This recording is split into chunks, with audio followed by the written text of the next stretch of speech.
is a signal broadcast every second of every day through our television sets. Even when the set is turned off, look around.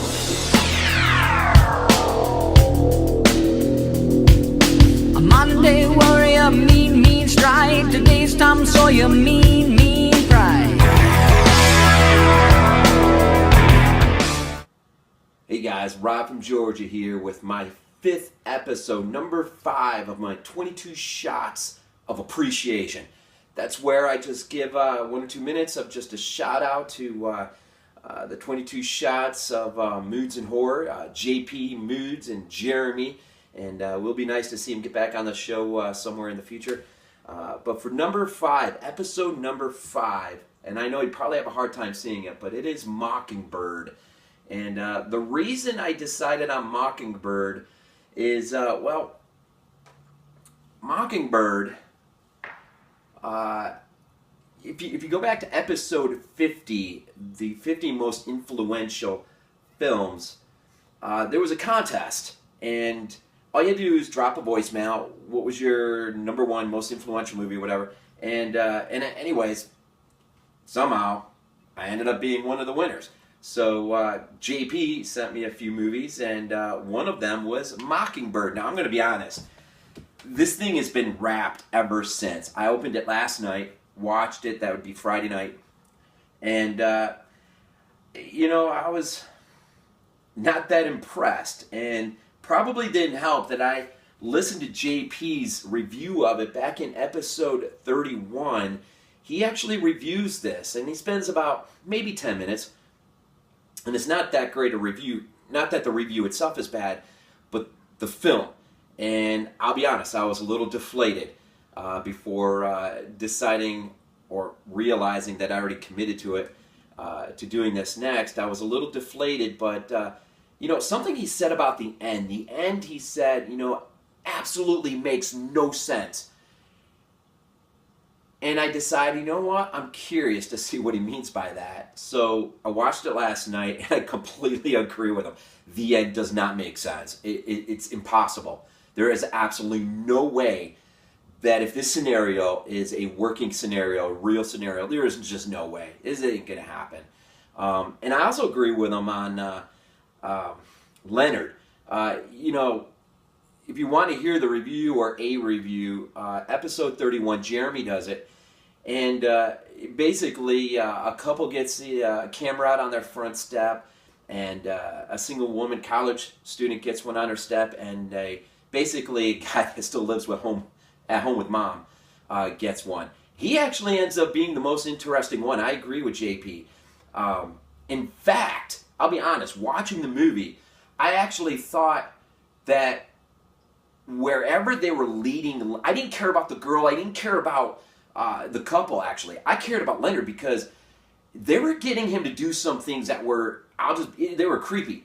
And being a father, and I have little kids, it was creepy, some of the pictures or scenarios that they were having him in, and I just kept thinking, where are they leading this guy? This guy has no idea where he's being led to. And, but that being said,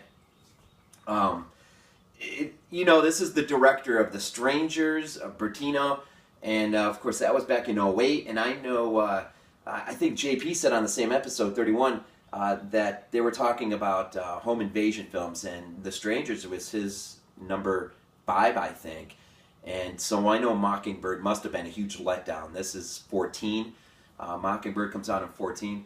And the film itself isn't bad. It's just the end completely, absolutely, it just undermines the entire movie as far as I'm concerned. It wasn't, but anyways, I'll tell you what the worst thing about it is.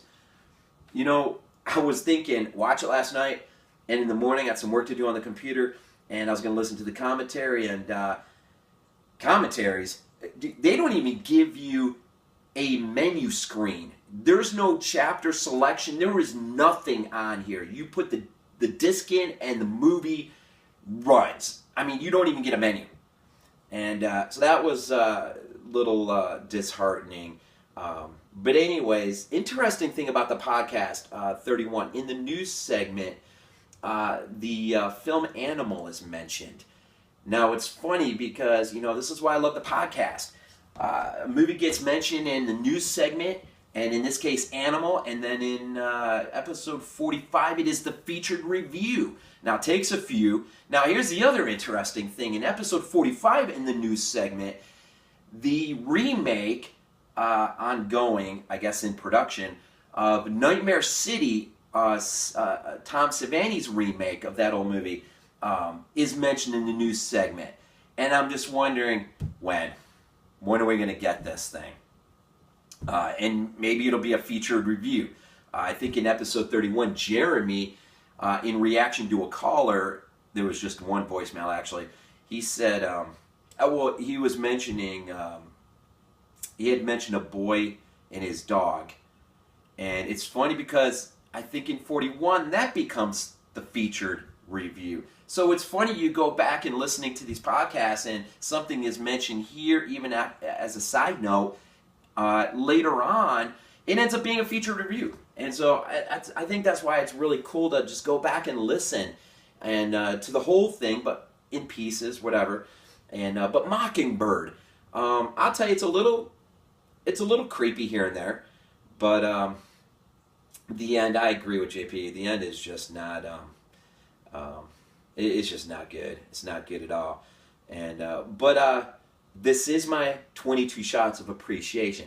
I would not have this movie in my collection if it wasn't for winning the contest and JP sending it to me with a few others, which over the course of my shows I'm going to pull them out. I'll probably save the best of them for last. I know there's one in there that's going to be really strange to look at real quick. But 2014, Bertina's Mockingbird.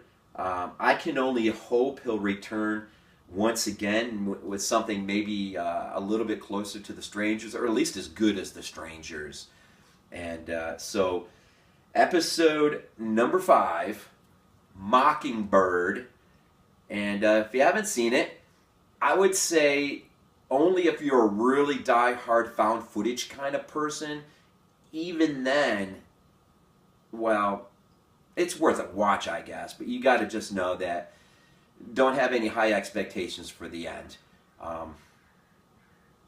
Don't have any high expectations for the end. But it is number 5. It is my pick. And now I got to figure out what to do next week. So I guess that's it.